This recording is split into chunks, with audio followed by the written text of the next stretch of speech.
Welcome to Giant-Sized Violence, an UltraMega podcast. I'm your host, Grant, and joining me today is a guest I'm very excited about. You've met other Grant, you've met Nate, and now joining us from the Henshin Men Podcast is other Nate. Welcome to the show, man. Hello! Oh, wait, wrong show. Wrong show. Wrong show. I run several podcasts, so I have to switch to different gears in my head. Yeah, so it's like, no, wait, this is a Henshin Men crossover, not a Film Vault or Power Trip crossover. Okay. Center. No worries. Now, you want to tell us a little bit about your podcast and the Henshin Men to fill our listeners in on what you do? Yes, I am Nathan Marchand, the co-host of Henshin Men, a podcast about the appreciation of Japanese superheroes and their high-flying and high-kicking adventures. And my wonderful co-host is Travis Alexander, who is also the co-creator of the Kaiju Ramen magazine and the co-host of Kaiju Weekly, another podcast. So he asked me to join in on that because we were both kaiju podcasters. He wanted to do a spinoff about Henshin heroes. So after a little bit of planning and all of that, we put some stuff together. We launched that little show. And then his co-host on Kaiju Weekly, Michael Hamilton, asked me to join him on another Henshin hero podcast, The Power Trip, which I also mentioned, which is about Power Rangers. And so we're going through Power Rangers one season at a time on that one. Henshin Men is focused primarily on stuff like what you're talking about here, like your supplementary episodes, which is actually how we ended up finding out about each other, kind of funny enough. But I'll get to that in a second. So we're at Henshin Men is a television podcast primarily. So we're going through currently, we launched last July, and we're going through the original Kamen Rider from 1971, a couple episodes at a time.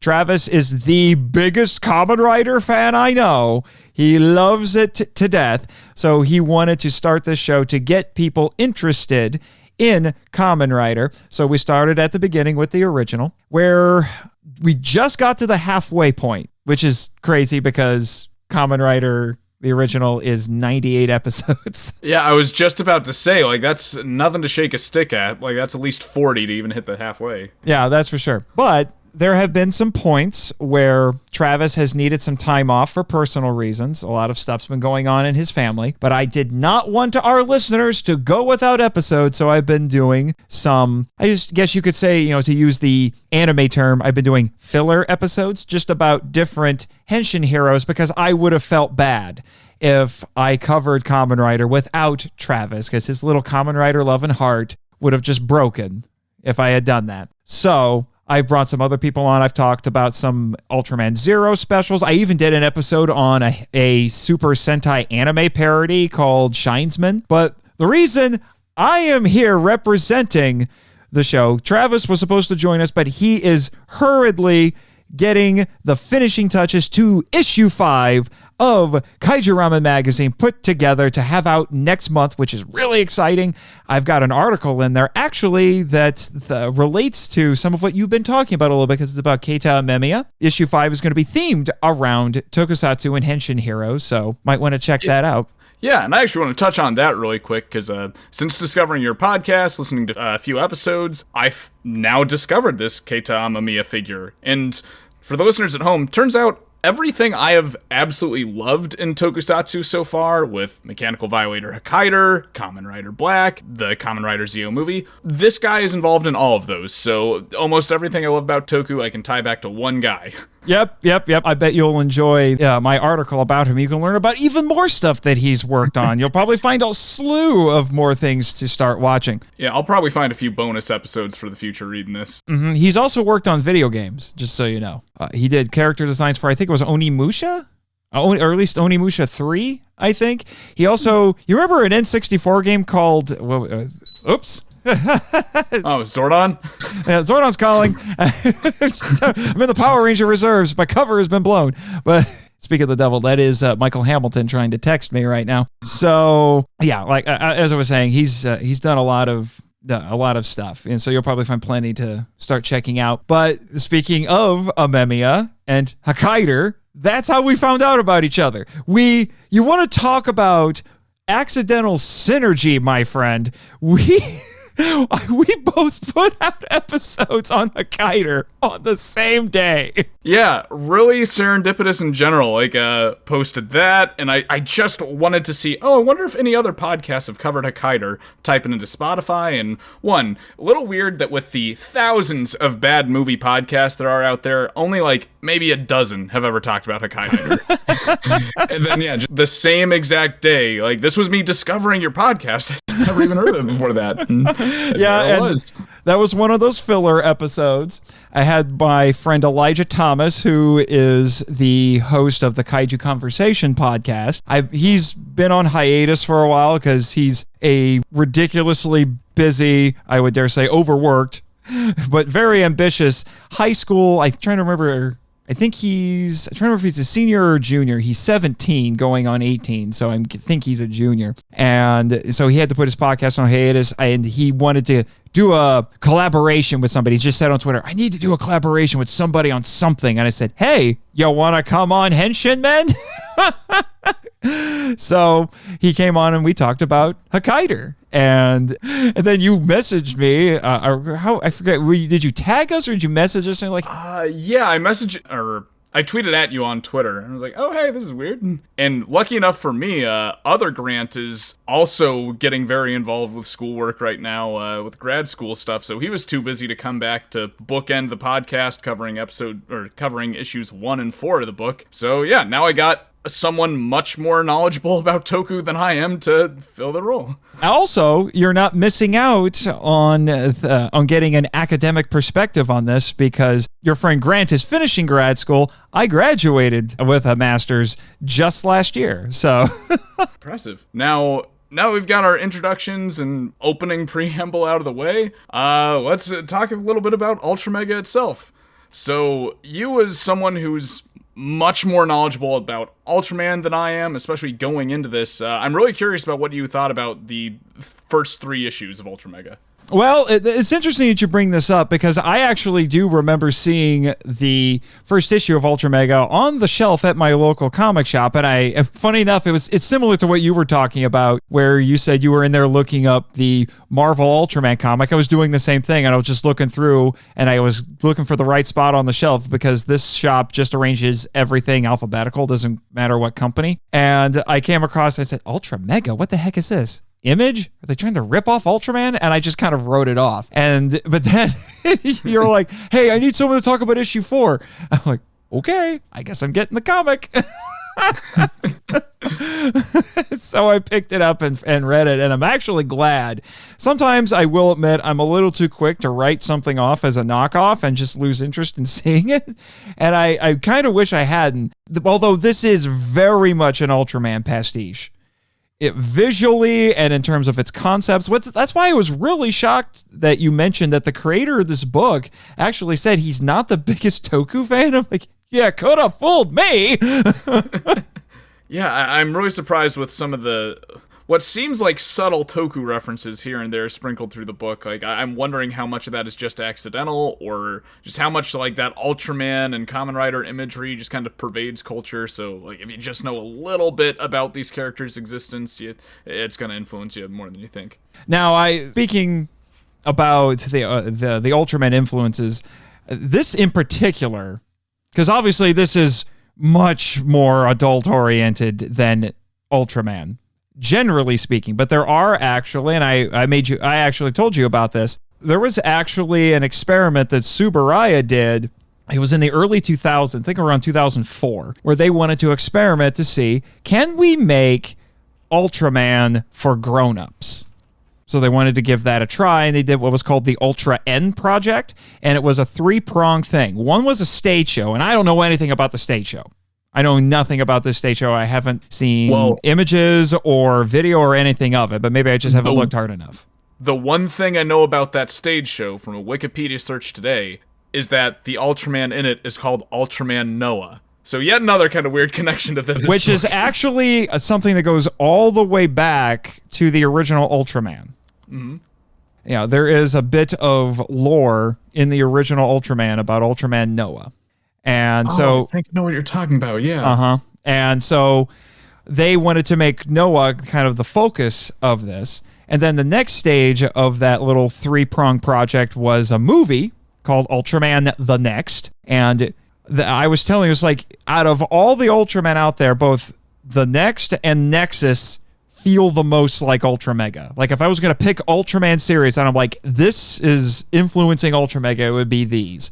But so you have The Next, which I think you said it felt like a TV movie, and I can understand that, but I also feel like that compared to Japanese television at the time, it felt more cinematic. Maybe to Americans it feels like a TV movie, but I think it was definitely considered cinematic in Japan, for sure. Yeah, I definitely liked it more than a lot of other more modern, or at least post-2000s Ultraman stuff I've seen. But yeah, like, just compared to American movies circa 2004, and I would say even Godzilla movies around the time, but it's been a long time since 2004, your Godzilla movie was Final Wars. Okay, so yeah, maybe a hard one to compare to then. Well, I don't care what anyone says. Final Wars is gloriously ridiculous, and I love every second of it. And I mean, its CGI is a lot better, but I mean, if it's what the Godzilla franchise is going out on, I'm assuming there's a little more money and effort going into that than... That's the interesting thing about the Next, is there is some CGI in it, but it's still primarily old school tokusatsu, practical effects. There's some CGI in it, but not as much as you would expect. And then there was the follow-up television series, which was called Nexus, Ultraman Nexus. Yeah, and I actually checked out about an episode and a half of that today, and I can see what you're saying with the comparison. Like, well, no one's losing limbs or having their intestines fall out. Like, yeah, because it's still operating on the Ultraman mythos, which is that these are beings of light. They're not biological. But yeah, I mean, the Science Patrol at the end of the episode straight up killed a kid on accident, so... yeah, it's dark. Darkness here. It is really dark, but that's the thing that makes the Next and Nexus interesting, is that when you say this is Ultraman for grown-ups, you think you're probably going to get something like an UltraMega, where it's super gory and it's got, you know, nudity and swearing and all of that. And that wasn't really the approach that Supro took with that. Their approach was, we're going to make the stories really dark, and we're going to make the themes very grown up. We're going to deal with really heavy things. Like the first Ultra host, spoiler warning, there's more than one. The first Ultra host for Nexus in the show is a war photographer dealing with PTSD. And that's something he wrestles with the entire time. Yeah, and I really do appreciate them taking that route, because, I mean, I like how Kamen Rider Black feels like Kamen Rider or something like Power Rangers, treating the audience like an adult, but still feasibly made for kids. The thing that was unfortunate is that The Next actually is considered, even though I think The Next is an excellent movie, it underperformed at the box office. And Nexus, I think because of its time slot, it was originally meant to air on what we would consider to be prime time, but it still ended up in that traditional Saturday morning slot for Ultraman.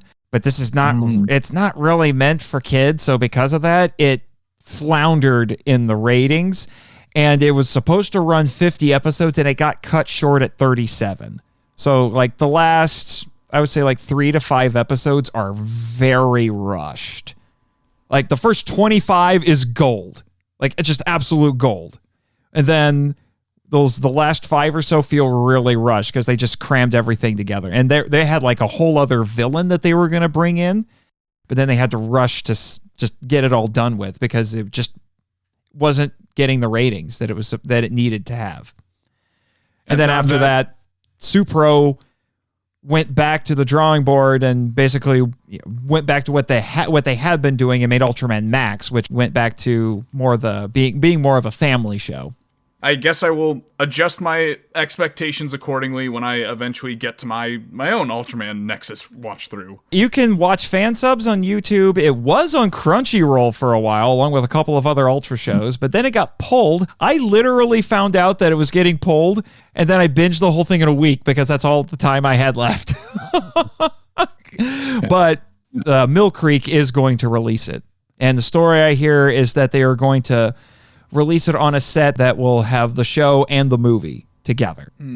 Now, as far as UltraMega so far goes, any other thoughts before we hop into issue 4? As soon as I started reading it, it reminded me a lot of Hellboy. But then I looked at the artist and like, oh, he worked on BPRD. No wonder. So it's not Mike Mignola, but he's trying really hard to look like Mike Mignola because BPRD is a spinoff of Hellboy. It's like, well, that makes sense. And actually, I did actually describe this to some of my podcasting friends. I think Travis specifically, I said, it's Ultraman meets Hellboy. Yeah, I think that's one, the perfect description, and two, like, I think the Mike Mignola art style is the perfect way to give that cartoony yet also hyper-violent look to a book. So yeah, I would die, just die if they did something like a milestone episode, not episode, but issue of UltraMega, and they at least got Mignola to do a cover. Oh, I would lose my mind. That's gotta happen eventually. I can't imagine that he doesn't at some point contribute. Like, I don't know, comic book companies don't really do annuals anymore, but if they did like UltraMega annual #1 with a cover by Mike Mignola, I'd lose my mind.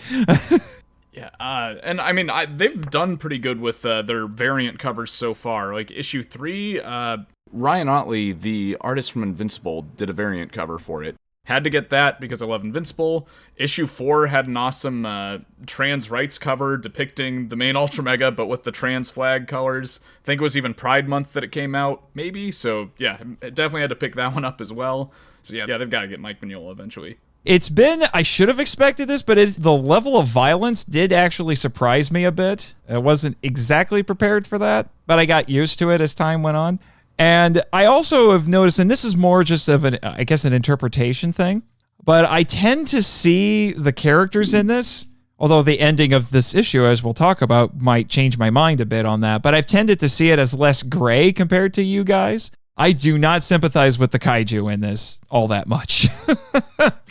I'm very much in favor of the UltraMegas, but I can see why the imperfections that the UltraMegas have for sure.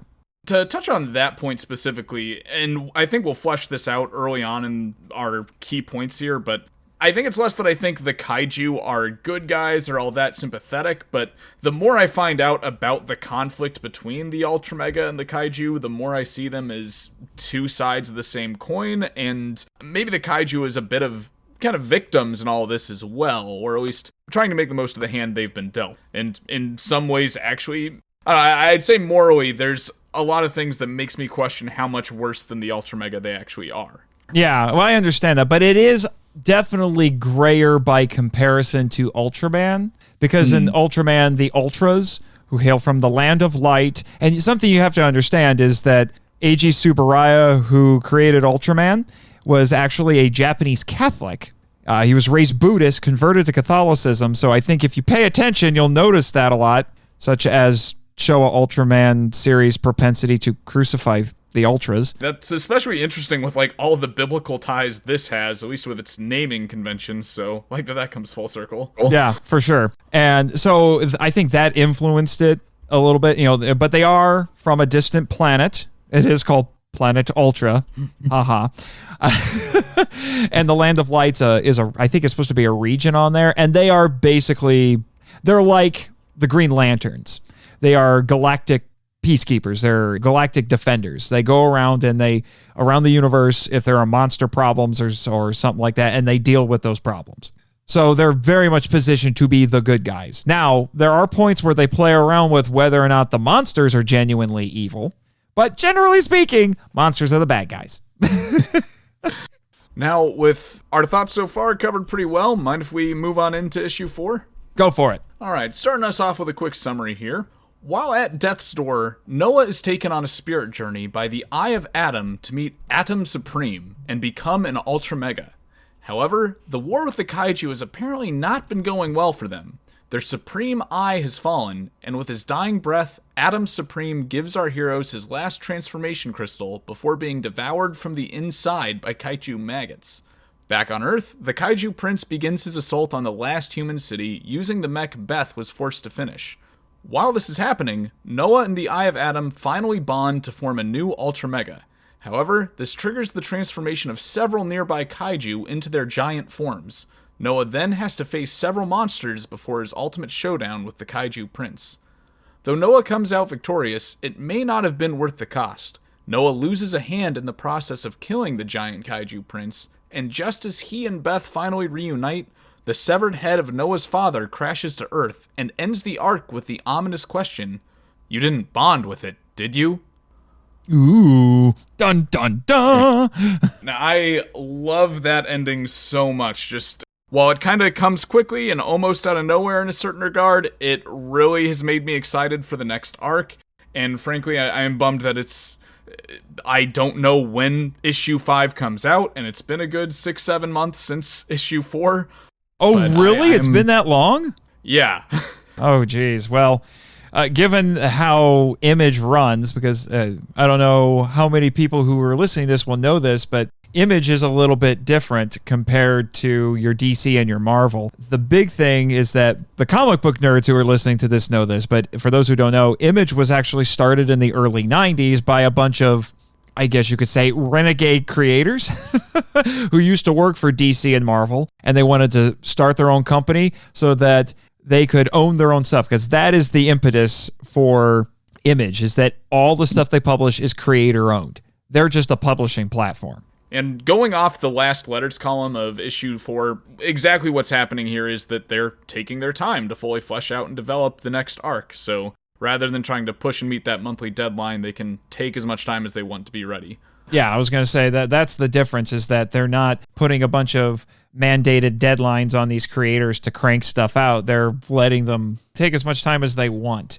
Now, looking at the book here, the story almost immediately starts off with us seeing the world of the UltraMega and learning more about how they work and operate, just kind of what's hinted at from the Eye of Adam. And I thought it was interesting that you compared Ultraman to the Green Lanterns earlier, because that's exactly what I was feeling looking at this when they're talking about, like, the Supreme Eye and Adam Supreme. It's very reminiscent of, like, the Green Lantern power battery or the Guardians of Oa. But like I said, you'll see it even more in this. It's talked about in the previous issues, but you're really seeing this, like, this whole situation that you're seeing here. That continues even more of the Ultraman pastiche, because 99% of the time, or at least 90+% of the time, the way someone becomes an Ultraman is they have to basically die or almost die doing something incredibly heroic. So, for example, in the original Ultraman, Shin Hayata is, actually because of Ultraman, is about to have his plane crash, and then Ultraman says, to make up for that, I'm going to save you and bond with you so you'll live, but you'll become my vessel, basically. I was going to say, in a more extreme example, you have, like, the Return of Ultraman, where our hero dies saving a child and a puppy from a kaiju battle. So they're really looking for the best of the best. Yes. And that is very much an Ultraman tradition. Now, there's some exceptions to that, like Ultra 7 and Ultraman Leo are actually Ultras that just take human form. They don't have hosts. But generally speaking, that's how it works. And you're getting basically the same thing here. It's just that it's much more biological or visceral, I guess you could say, by comparison. It's a bit more spiritual, I guess you could say. Well, this is pretty spiritual too, but you know what I mean. There's much more of a physical component to it in this. Actually, on that spirit aspect, I did want to point out something I thought was interesting in what they reveal about our main character here. Because it's something of like a spirit quest to the Ultra's homeworld, Noah takes his spirit form going there, and we see that instead of it being like his current self, it's a child in an UltraMega costume. And I think that really hints at a lot of how Noah sees himself and, like, his role in this world. And I just thought that was a really interesting, subtle world and character building detail there. Yeah. I could definitely see. Well, I mean, you talked before about the Kirby-esque-ness of this at points in, I think, in issue 2. And there's a little bit of that here, I think. And also, I would say, too, a little bit of an similarity to the, classic Ultraman, because they have gone and visited the Land of Light. And if you watch, like, the first time the Land of Light appears, which was in, I believe it was Ultraman Taro, it's really surreal compared to the modern renditions of it, where it just looks like a basically a science fiction megalopolis. But the original versions were very surreal. Now, they weren't quite surreal like this because they were actual cities, but still, it's this otherworldly realm from which the Ultras come from. Yeah, I do enjoy, like, this kind of gives the opposite of that, like, where you say is they're, like, kind of a utopian megapolis. This is literally ruins we're seeing here, like a barren wasteland. They even refer to it as, like, the ruins of worlds they failed, as, like, a constant reminder. So, definitely leaning into the dark reflection of Ultraman here. Yes, for sure. But you mentioned Atom, and we were talking a little bit before we started recording about exactly how you should pronounce that. Because, like, is it Atom? Is it Atom? I wasn't quite sure because the way it's spelled, I could go either way. But I did kind of wonder if it's supposed to be pronounced like Atom because it sounds like Adam, as in Adam and Eve. Because the implication seems to be almost, going back to that flashback that we had in issue 2, where we were basically seeing the first UltraMega. I did kind of sit here and wonder, is he supposed to be that UltraMega? Is he the first UltraMega? Yeah, I was kind of the same mind, especially with some of the other biblical naming conventions we've seen here. I'm thinking it's supposed to be reminiscent of Adam. I actually kicked myself because it didn't dawn on me that the naming this kid Noah, and he's the survivor of a flood, technically. I was like, I feel so stupid for not making that connection. But then, interestingly, there is a character in Ultraman named Ultraman Noah, which goes all the way back to the original Ultraman. There's a reference to this ancient being named Noah.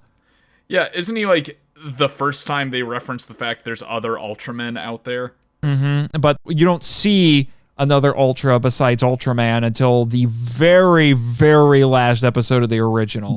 And it's within, like, the last 5 minutes, because then his brother Zophy shows up and says, Hey, Ultraman, it's time for you to leave. Now, one other thing I'm finding interesting here, just looking at the UltraMega's homeworld, is they show the, like, cosmic cubes of creation or something to that effect. I know! And we see inside that there's both, like, an UltraMega fetus and, like, a tiny little kaiju maggot of some sort. And this is kind of leaning into that whole, like, I think the kaiju are a little more sympathetic here, or the UltraMega are a little less heroic than we make them out to be. It seems it's weirdly symbiotic, or it's almost like they're birthed in the same thing, but they're destined from birth basically to hate each other. To make another biblical comparison, it's Jacob and Esau, twins who hate each other from birth. In fact, Jacob was named Jacob. His name actually in Hebrew means usurper or liar, deceiver, because it said that because Esau was born first, and then it said that when Jacob was being born, his hand came out and literally grabbed his older brother's heel. So he was seen as this usurper, and that's exactly what happens later, because he steals his brother's birthright later. Yeah, and, weirdly, when we see the showdown, like, the first thing we see the kaiju prince / kaiju king do when he comes into contact with the UltraMega is grab his ankle and snap it. So this might be leading too much into it, especially since that kind of ties back to the first issue with him biting off the first UltraMega's foot. But yeah, I find that to be an incredibly interesting coincidence right there. Yeah, I mean, it's funny how when you start getting into the later portions of a story that suddenly the older parts start making a little more sense, right? Now, yeah, and overall, I just really liked how much subtle background world building we get in this first couple page sequence, seeing this home world, and that I think we're going to see a lot more of this in the coming volumes as we see more of this intergalactic conflict, and that, yeah, apparently it's not just Earth that things didn't go well. It seems like cosmically, as a whole, the UltraMega are pretty much failing in this war. It's interesting also, I was trying to find an example of this more directly in issue 4, but I was noticing, because we have I call him Eye Guy, not to be confused with, Eye Guy from Power Rangers.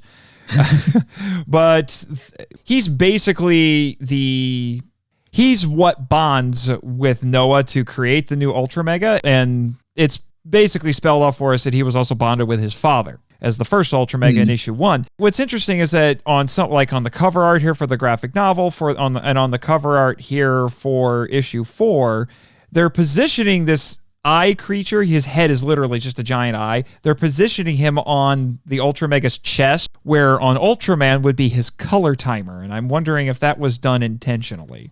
Oh, I'm almost positive, especially with the eye kind of being involved in the transformation crystal that's very similar in appearance to the beta capsule. Yeah, I don't think that's just a coincidence by any means. And that, which is interesting because every Ultraman has had a color timer, but they don't lean into the original show's gimmick quite as much, which is that Hayata could only be Ultraman for 3 minutes. And then when the color timer started to flash, that meant that time was running out, so it helped to create a bit of tension, even though the show still ran on TV time, which meant 3 minutes could be as long as they wanted it to be. But so I was kind of curious how they would play around with that. Now, as far as talking about this bond between the Eye and Noah, it's much more horrific than anything we've ever seen in Ultraman. Good Lord, I was... that was one facet of this. I was not 100... again, you hear me say this a lot. It does things that I'm not quite prepared for. And this is one of them, with just how visceral and gruesome and just everything is. And so basically both Eye Guy and Noah got their guts all spilling out. They're basically dying. He says, "We'll bond and we'll live." He even says, the Eye Guy even says, "We'll be beautiful." And then it's horrifying because it does not look pleasant, because it's basically two fleshly beings bonding together, and just it's not like light in Ultraman bonding with a human being, where it's generally just goes like that. So ugh. Yeah. Now, one thing I'm really curious about, if they ever tie this back in, but I think a rat gets caught in the middle of this bonding sequence. Because there's a rat munching on him. And the rat's a recurring character, too. Like, at the end of issue 3, you even see him looking at Noah's body, and he has a little question mark coming out. So, like, he's already technically a recurring character. I'm really gonna love if there's some kind of super rat inside, or like some kind of third facet of this bond that wasn't intended. And maybe that's why this UltraMega is a little smaller or something like that. I'm really hoping this gets paid off. I don't know, but we have to wait for issue 5 at this point to find out about all of that. Now, as far as some of the more horrific monstrosities in this book, I feel like this is only scratching the surface when it comes to the imagery we get with the kaiju in this issue. Hoo boy, yeah, we got some crazy. We see a kaiju mom pops out with kind of her. Like, I just look at this and I keep thinking of one of the 1-star letterbox reviews for Kamen Rider Zeo, which simply said, "Honestly, the monsters are hot." And I'm just like, that's Kaiju Mom. She's hot and terrifying, which the terrifying kind of cancels out the hot, but in unsettling ways too, because like in the first issue I had pointed out that it kind of looks like she's made of intestines a little bit, and here we see her popping out of like the insides of this giant Mothra form of hers from the previous issue, and yeah, it still seems very much like she's made of the internal organs of this creature, and then pops right back in before she flies off. So yeah, this actually makes me think a little bit of Pacific Rim. I don't know if you've seen Pacific Rim or not, but oh, of course. Yeah, there are definitely points in this with the kaiju where I get some Pacific Rim vibes, and this was part of it. With one creature just popping out of another like that. And I noticed this is a little bit of a recurring theme, because one of the other kind of disgusting things in this with the kaiju is the kaiju prince. Like, finally in this issue, what was basically a sphincter of a face in the last 2 issues, he now pops out this dark black creepy skull thing just bloodily coming out of that. Again, I was not prepared for this. I'm just reading this and then suddenly it's like, skull! I'm like, oh good Lord, what? This was one of those moments where like, this is very Hellboy. I feel like I'm just waiting for Hellboy to show up and punch this thing in its big ugly sphincter face. And what I liked reading this, like literally the 4th time around, I'm like, oh hey, this is like a like mother like son situation. Like, she has this internal form inside her giant body, and yeah, he's got this actual face inside his sphincter face. Yeah, and he basically gets people to cart him around like he's Jabba the Hutt. It's just see, a lot of them do that actually. Yeah, well, a lot of them do. Yeah, but I think this is going to be a common theme with a lot of the kaiju. Maybe all of them have this, because when some of them turn giant later, the one with the big horn gets a line of dialogue, he's yelling something, and we see his tongue has like a little skull face on it. Yeah, very xenomorph-esque. And I mean, maybe that has something to do with them being like kind of a virus that can spread, so it makes sense that they'd like be internally multiplying. Mm-hmm. I would not be surprised if the, what's the name of the artist? James Aaron. James Aaron. He wrote and drew it? Oh, that's cool. Yeah. I wish that would happen more often. You get more synergy between the art and the writing. It's one of the many comparisons to manga with this particular series that I think really helps the book. I would not be surprised if he was a fan of H.R. Giger.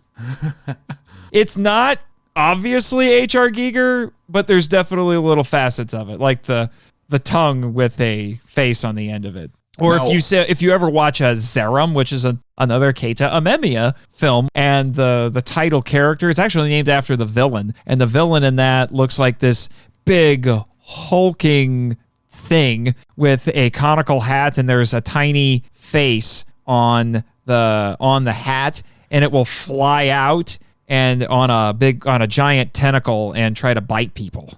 Oh, hey, we kind of get something like that in this book. Yep. So Amemiya is probably also, I don't know how he's not seen Amemiya. There's so many things that, like, how do you just magically tap into all the right things without knowing about it? I'm just so confused about it.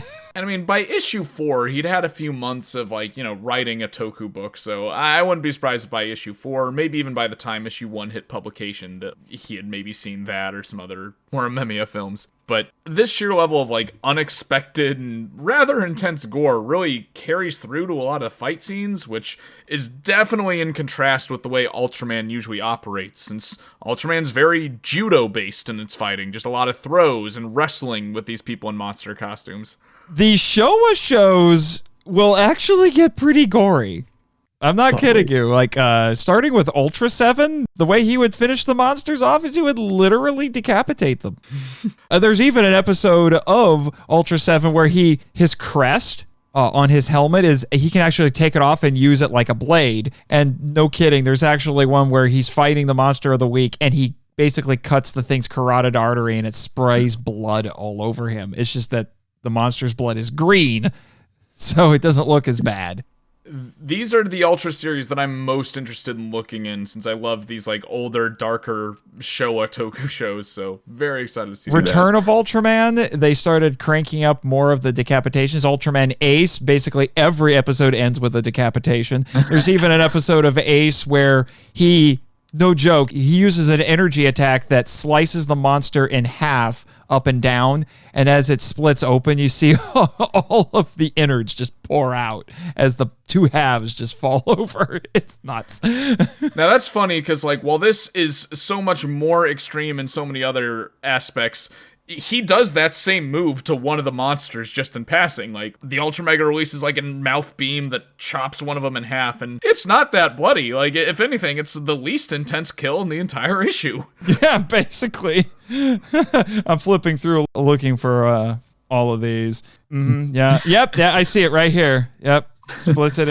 But this one was nice. It actually cauterized. No, that monster in Ace. No cauterization, just goes whoop. It's like basically an energy knife, just goes right through him and then just all just spills right out. The UltraMega fight is just so intense in this with its gore, and like, I don't feel like I've ever really seen that with a superhero's first fight, unless it's like a book where they're intentionally going to kill this hero by the end of it, like issue 1. But yeah, like, he gets stabbed in the eye with a venom stinger and is visibly poisoned and burning. I know, that was really intense when I saw that. I was just he's gonna get poisoned and half his face is gonna swell, and it's definitely influenced by Ultraman, but the eyes he has actually remind me more of Spider-Man. Oh yeah, he's definitely got that same eye pattern. That's for sure. And then he ends the whole thing with his hand cannon.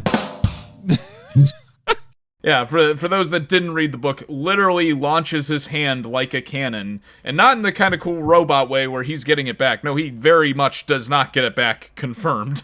His forearm does look suspiciously in this one panel, looks suspiciously like like a Mega Man style arm cannon.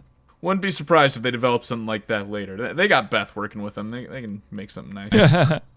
But yeah, I swear the gore just takes you by surprise in this, even after all of the brutal kills we've seen beforehand, because the fight starts very confidently for Noah. Like, you see he's got this super speed, he just rushes up and kills the biggest one of these guys with a single shot, and then, like, right as he's getting going, he gets kind of wrecked by two of them teaming up. Like, yeah, gets stabbed in the eye, loses a hand later, gets his ankle broken, so it doesn't set you up for thinking this hero isn't gonna do well here. Yeah. This actually reminds me a lot of Ultraman Nexus, because Ultraman Nexus is powerful, but he does not have the easiest times dealing with the monsters, because the monsters he's dealing with are just that nasty.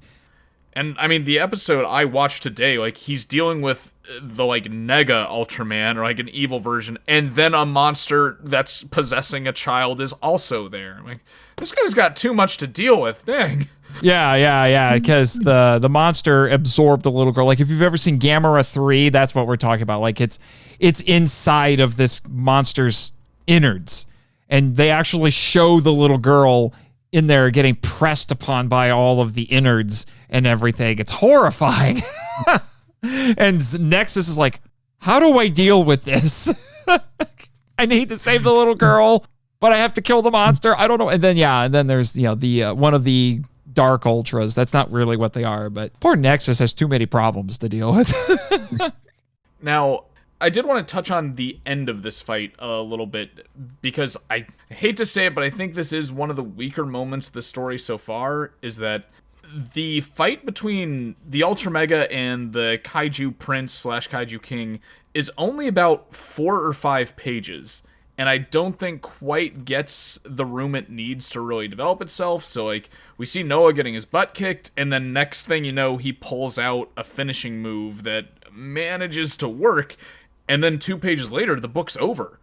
Yeah, it does end very quickly. And I mean, it is a bit of a full circle moment, because, like, the book sets itself up in 4 or 5 pages in issue 1, so, like, I guess it's a little poetic that it ends just as quickly in the final issue. But yeah, I really would have liked to see, like, more of a quiet moment between Noah and Beth afterwards, or yeah, just a little more processing of the fact that Noah just killed the leader of the kaiju.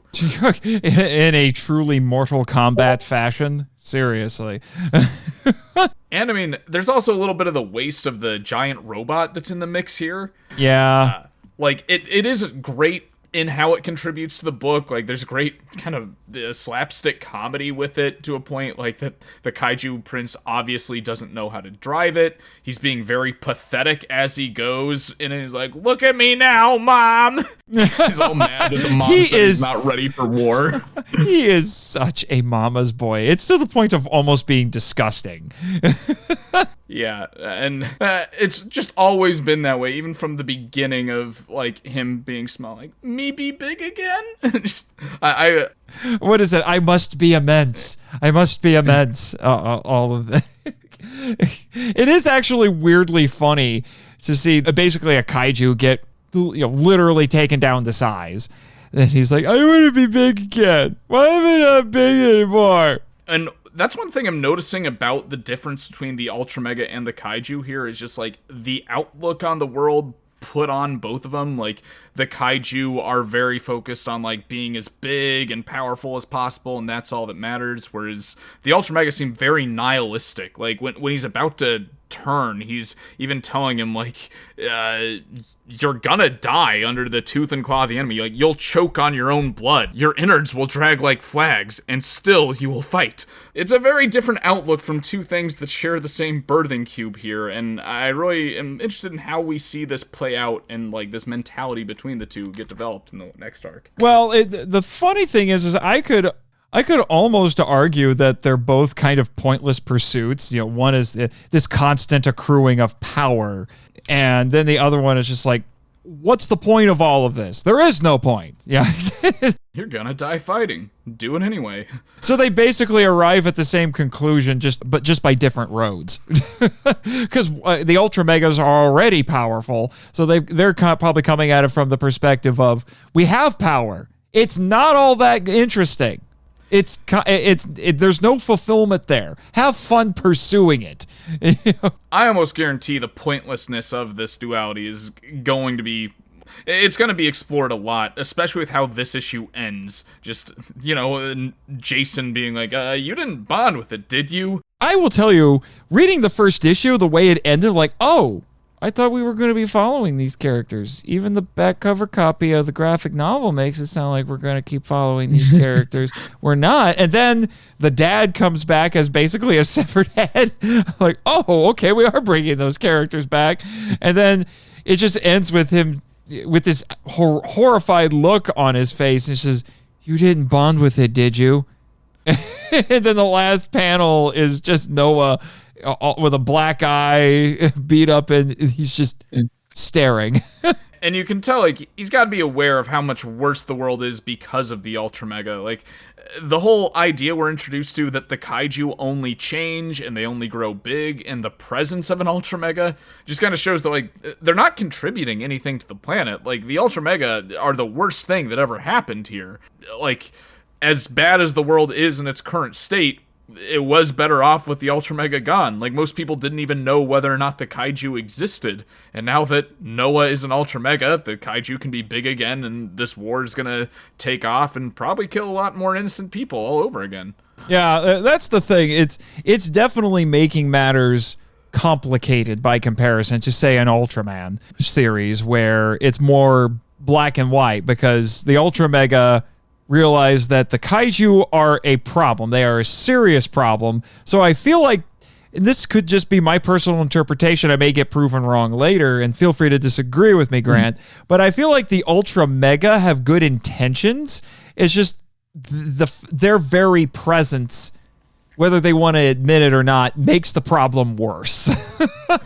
Yeah, no, I think you're right on the money there, and, like, we definitely get hints at it with Jason's origin, and, like, the fact that he turned his wife into the kaiju queen just by being around her. Yep, yeah, it's kind of like the Batman problem, Does Batman, whether intentionally or not, does he create the villains that he fights? Because the argument has been made in some Batman stories that some of these supervillains wouldn't exist without Batman. It's almost like these villains have to rise up to meet the challenge of Batman. Yeah, and I do really like when superhero stories explore that, and I think it's well past time the tokusatsu genre gets that treatment. Mm-hmm. I think I'd have to dig around with it a little bit more, but I'm sure you can find it someplace. But it is cool to see this comic playing around. It plays around with a lot of ideas. That's the thing. I'm sure it's kind of like, to go back to Hokkaido. Like, if you watch the trailers and such for Hokkaido, you would think that it's just going to be basically ultra-violent live-action anime that exists just to be edgy and violent. That's all it is. But then you actually watch the movie, and there's actually a lot more symbolism and substance to it. And I think some people might look at UltraMega and they won't be able to get past the violence, the gruesomeness of it. But it's playing around. I mean, you were pointing it out. This is actually really good sequential art storytelling. It's great world building. Yeah, it's ultra violent, to pardon the pun. I'm not hitting the button for that one. But there's some really interesting things at play in this. It's more than just gruesome violence, and I appreciate that. Yeah, and I mean, especially with independent comics, even Origin 90s Image comics, you will see violence for violence's sake, and that's not what this is here. This doesn't... I think there might be a few points where it feels a little gratuitous, but generally speaking, I don't feel like it's gratuitous. I mean, even stuff like, I just flipped it open and I came to the poisoning scene. The whole point of that is to show just how vulnerable, as powerful as Noah is, it's also showing just how vulnerable he is too. Now, as far as things this book's playing with, in issue 1, I had kind of wondered at whether or not the main character's name of Jason might be a Power Rangers reference at all. Coming back around on issue 4 here and how it ends, and him coming back as a giant head, I feel like they've got to be going for a Zordon reference with Power Rangers here, and I would bet money that we see this head in a tube or at least a big old preservation jar at some point in the next arc. So now I'm feeling a little more confident in the Power Rangers ties here. Yeah, I can see that. I can see that for sure. I also wondered if maybe the naming him Jason was also a bit of a reference to the classics with Jason and the Argonauts, because Jason is a mythic hero, and that's kind of what he is in issue 1. He is, especially once you get to this Mad Max post-apocalyptic world here, he's in some ways a mythic hero. No one really knows that because you've got people who are trying to dress up like the UltraMega, but no one has seen the UltraMega for years. Yeah, and I mean, that is kind of a through line with his life, too, because we see even before he was an UltraMega, he was kind of a disgraced boxer. So, yeah, kind of this, like, legendary warrior thing is something that's carried with him before he was a superhero. Yeah, and he's a reluctant hero as well. So he's like, well, I'm the UltraMega, not a job I wanted. I feel like Noah wants that job, but I don't think he quite realizes what that job is going to entail. I mean, he's already gotten a taste of it because the bonding was not fun, and fighting the monsters also not fun. Yeah, I think if there's a through line to his story here, it's him not understanding the consequences of these fights. Like, issue 2, he uses a robot to do his little Kamen Rider adventures, and it winds up getting his home destroyed and his best friend kidnapped. Issue 3, he almost dies in issue 3. Like, he is on the brink of death when that issue ends, and turns him into an Ultramega. Issue 4, he ends with losing a hand and being permanently scarred and just looks all wonky and deformed at the end of the issue. Which is something that some Ultra series have played around with, where if the Ultraman gets injured in a fight, the injury will actually carry over when he returns to his human form for the host. So sometimes the injuries do carry over. So I'm curious how permanent this injury is. Is his hand going to slowly grow back, kind of like in Deadpool 2? Have like a really tiny hand after about after a week or something like that. It hasn't quite come back. I'm pretty confident it's permanent for 2 reasons. One, in issue 1, we see Steven or Stefan, that he lost an arm during his fights and it didn't come back. He's still missing the arm as an adult. And I think it was the letters column of issue 2 or 3 that James Herron even confirms that these guys don't regrow their limbs when they turn into UltraMega. So I don't think he's getting his hand back anytime soon. Well, that's a bold move to make such a massive maiming, I guess you could say, on your main character this early. Well, when you've got this mecha engineer of a main side character, I'm sure they'll find some kind of workaround. Like, he'll probably get some kind of Luke Skywalker fist or something, and that'll grow big with him, so he'll have like a big robot hand. Or alternatively, maybe he'll get nothing, and this is just James Herron's nod to Robert Kirkman, since this isn't just made by Image, it's also made by Skybound, Robert Kirkman's imprint of Image. So, get the Rick Grimes thing of a hero missing his hand halfway through the series. Yeah, I am really curious to see where this is going to go. With Jason kind of being the Zordon figure, I could see him perhaps being a reluctant mentor, you might say, because it sounds like he wouldn't have preferred that his son try to take up this mantle. He seems a little bit worried because that's what he says. Like, you didn't bond with it, did you? And but then he probably is going to find out, well, you did. Let me help you out, son. The one person who knows what you're going through. Yep. And then we can get a kind of a weird father-son dynamic going on there, which I think would be interesting. Before we wrap things up here on our key points, is there anything else we want to touch on before I get to the question of the week? Well, going off of what I just said about father-son, I just realized, well, although the Kaiju Prince is dead now, so I was going to say we might have been able to kind of continue this whole, child and parent dynamics on both sides with our heroes and our villains, but now the Kaiju Prince is dead, so that's not really a thing. Unless the Kaiju Queen has another kid, which would be interesting. And actually, I am kind of surprised with that the Kaiju Prince is already dead, and we never really got a chance to explore the fact that, like, Noah and the Kaiju Prince are technically half brothers, and one of them's dead before either of them even realizes that. Well, maybe she'll have another child, because at this point, the only main villain we have is the Kaiju Queen. And it seemed like, at least in these 4 issues, she was grooming her son to be something important, and she's always disappointed that he's not.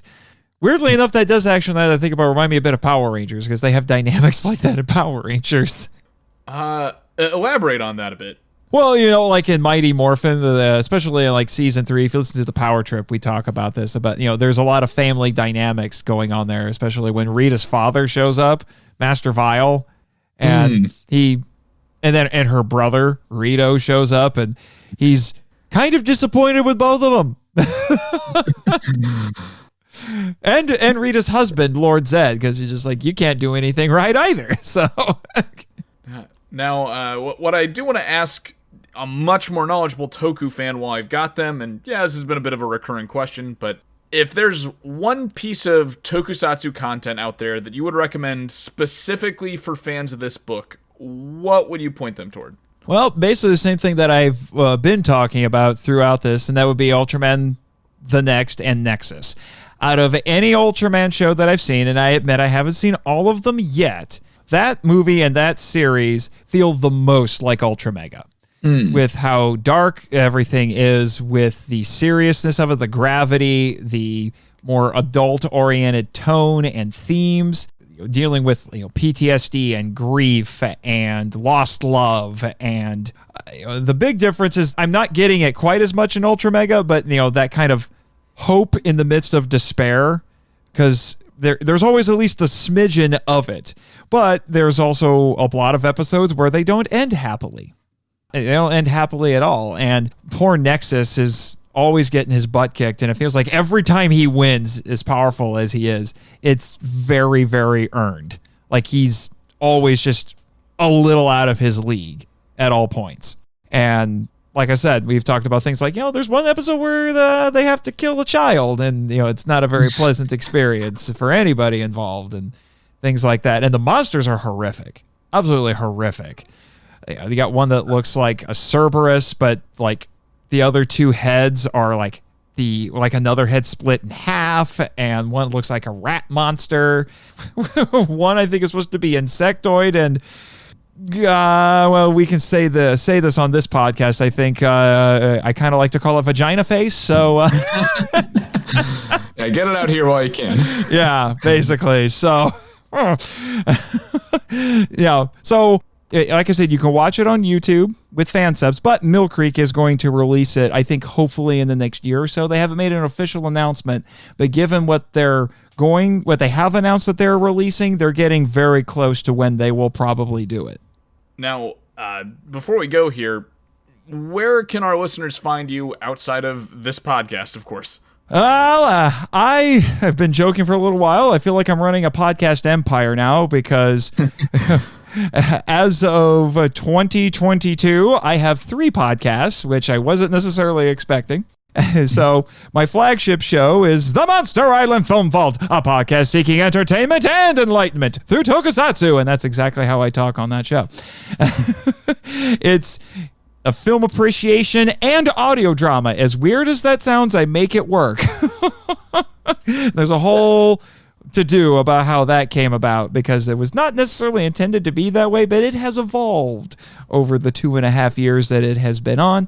So, as I mentioned, I am a master's graduate, so I actually approach things like UltraMega, like Ultraman, Kaiju, and all of these things from an academic standpoint, and I bring my academic prowess to all of this. But I promise you, it is actually entertaining. I am definitely not a dry professor. So anybody who's having flashbacks to the most boring professors they had in college, I assure you the show is not like that. And I always make sure to have very entertaining guests on. I have a rotating roster because I don't have a regular co-host, but I have a pool of people that I'm always bringing in to talk about interesting things. I've had some of them are friends of mine who are podcasters or fellow writers, because I'm a creative writer as well. I've got novels and such published. or I bring in other podcasters. I've had some really high-profile guests. Like I've had Ryan Collins, the Omniviewer. I had the host of Up From the Depths was on. I've had Kaiju Kim on. Those are some names that your listeners might be familiar with. Yeah, I'd say anyone that's actively following the kaiju podcasting scene should hopefully have recognized at least one or two of those. Oh yeah, for sure. So, that's one of them. And then I've mentioned Henshin Men, which was how you found us. I've explained Henshin Men a bit already, but you should definitely check that out. We're making our way through Kamen Rider. Like I said, there's a few filler episodes that we've done. We did a crossover with the Power Trip, which was kind of funny because it's a crossover between two shows with three people because I'm on both of them.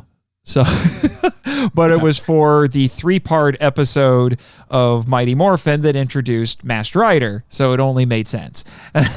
Yeah, and I mean, for the listeners of this show, I gave a very beginner's introduction to Kamen Rider in one of my first episodes, so for those that want to know more about the character but don't want to dedicate the time to watching a 70s Monster of the Week show, I've really enjoyed the Henshin Men as a way to take that in without too much time. Although some episodes of the show you should watch because of just the sheer insanity of it.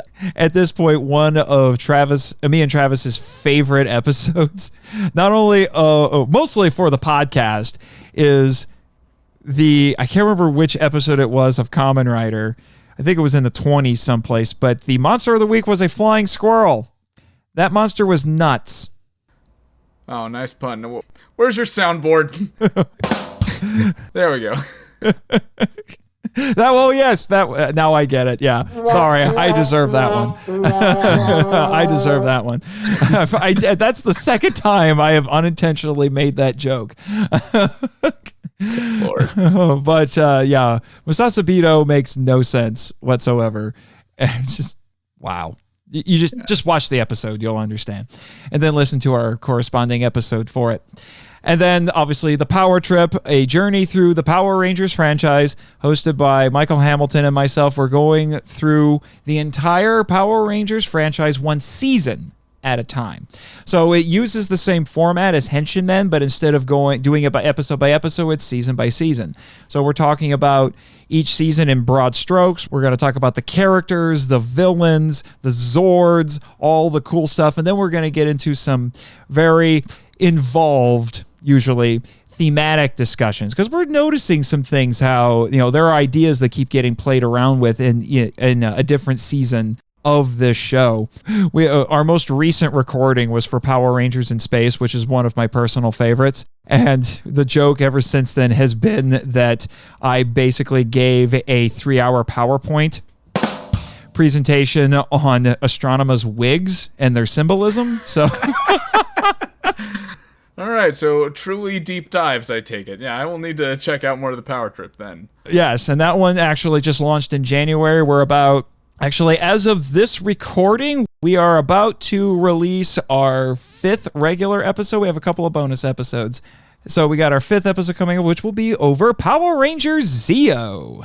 Ooh, my personal favorite there. Ooh, well then, you're going to have a good time. My nerd self just finished collecting the Lightning Collection series of Zeo figures, including the 2018 San Diego Comic-Con exclusive double pack of the Red Mighty Morphin and Gold Zeo Ranger. I'm a little jealous. Yeah, kind of my prized possession right there among my limited action figures. Did you have to shoot your hand off like Noah to get it?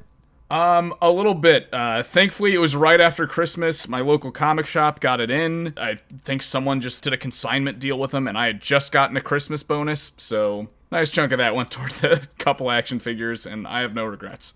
You lucky punk. When Michael hears this, he's probably going to be shaking his fist at his phone and yelling at you for having that. Now, speaking of Michael, though, and also your other work, where can we find the Kaiju Ramen magazine that's being released? KaijuRamenmedia.com. Like I said, as of this recording, issue 5 is about to come out, and it's themed around Henshin heroes. I have an article in there on Keita Amemiya. Michael is also going to be starting an article companion series that will be going for the entire year for Kaiju Ramen, which publishes 4 issues a year, so it's quarterly. And it's called The Power Trip, My Journey through the Power Rangers franchise because he rediscovered his love of Power Rangers actually at the height of quarantine. He just started watching it on Netflix and then it all disappeared 5 minutes later. So he started watching it again and fell in love with it once more as an adult. So he's going to be talking about that. And I did a lot of editing on that article for him because I do editing work for Kaiju Ramen, and he's really zeroing in on the thematic elements of each season to give those articles a little bit more of a focus. If you want to really deep dive, like if you ever see the meme of the iceberg and like you see like the top and how there's hardly anything there and underneath there's a whole bunch. So it's like the top is the article and underneath is the podcast. But Kaiju Ramen is fantastic. I helped kickstart it when it launched just over a year ago. They just finished their second successful Kickstarter to do a special hardbound 1-volume edition of the first year of the magazine, and I was involved in one form or another with basically every issue. And I have an article in 3 out of those 4, so I can't say enough about that. And both Henshin Men and The Power Trip are part of their podcast network along with Kaiju Weekly. So if you want some good Toku and Kaiju podcasts, look no further than the Kaiju Ramen Podcasting Network. All right. Well, I will definitely be looking more into that myself, as I already have been, and I do hope our listeners get a chance to check out the Kaiju Ramen network and magazine. Yes, and I would be remiss, I'll say one more thing. As I mentioned, I'm also a writer. So if you want to check out my writing, some of which is Kaiju related, you can check out nathanjsmarchand.com. That is my author website. And yes, I had to use not one, but both of my middle initials, because I found out when I made the website that the domain nathanmarchand.com was already taken. I'm going to find that guy, and I'm going to feed him to the Kaiju Prince. Got a little dark there. I'm sorry. Yeah, no worries at all. You got to self-promote, and you got to self-promote aggressively. No What are you talking about? Shameless self-promotion is practically one of my spiritual gifts. That and ranting. I've joked that if I was a Power Rangers monster, that my name would be Rant Master. So I would just talk the Power Rangers to death. Yeah, but before we talk our listeners to death, I think I will bring our episode to a close here. I'd like to thank you again, Nathan, for coming on and joining. This has been a lot of fun, and I've definitely learned a lot through having you on here. I would love to be on again, and hopefully next time I can bring at least one of my co-hosts with me. I'll try to make that happen. All right, we will certainly try for that come next season of UltraMega. But while we're still ways away from the next issue of UltraMega, there's plenty of great tokusatsu content I'd love to cover in the meantime. If you listeners have any recommendations of your own, you can send them our way on social media. You can find us on the Giant Size Violence Facebook page, on Twitter as @UltraMegaCast, or email us at giantsizeviolence@gmail.com. We'd like to thank you for giving our podcast a chance, and give a special shout out to artists Ray Day Parade and Dark Moon Home Video for designing our logo and cover photos. Our intro and outro music is You're an Ace Kid by Demon Dice from their album Alcatraz. You can check out their new EP, Shut Up, Get Happy, on iTunes and Spotify. We hope you join us again as we continue to explore the movies and shows this comic draws influence from. Until then, take care and remember to do your part in preventing the spread of the Kaiju virus. Cue credits! Oh wait, wrong show. Freedom can't be seen by downcast eyes. So raise your gaze up till you're 10 feet tall and shake your fist to the sky. Refuse to die or let them make you small, cause they love just to see you convinced you're just a brick in the wall. But you're not just a brick in the wall. La da da da da.